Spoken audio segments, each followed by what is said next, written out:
Hong Kong has been the subject of criticism by some Western countries and media in recent years, partly as a result of geopolitical and economic tensions between the U.S. and China. Kishore Mahbubani, a former president of the United Nations Security Council, said in TVB's Straight Talk program that Hong Kong should send people who are strong and articulate to explain the city's real situation to the West. Jackie Lin has the story.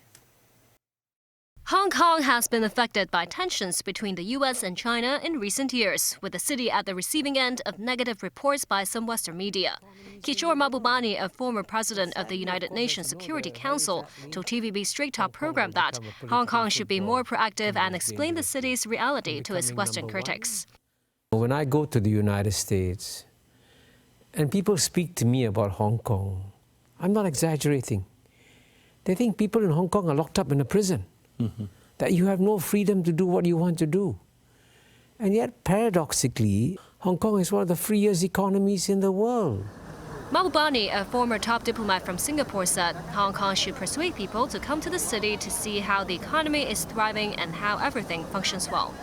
If the gap between perception and reality is growing, it's very important not just to focus on the reality, but focus on changing the perception of Hong Kong.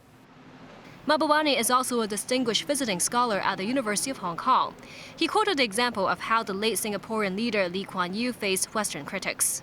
One year, I accompanied Mr. Lee Kuan Yew, then Prime Minister of Singapore, to a meeting with the American Society of Newspaper Editors. And Mr. Lee Kuan Yew literally walked into the lion's den because Singapore had just restricted the circulation of Wall Street Journal in Singapore. And the American media was up in arms against Singapore. But what did Mr. Lee Kuan Yew do? He went straight into the lion's den and debated them. So it's very important for Hong Kong then to find people who are strong and articulate and send them out and argue the case of Hong Kong forcefully. Jackie Lin, TVB News.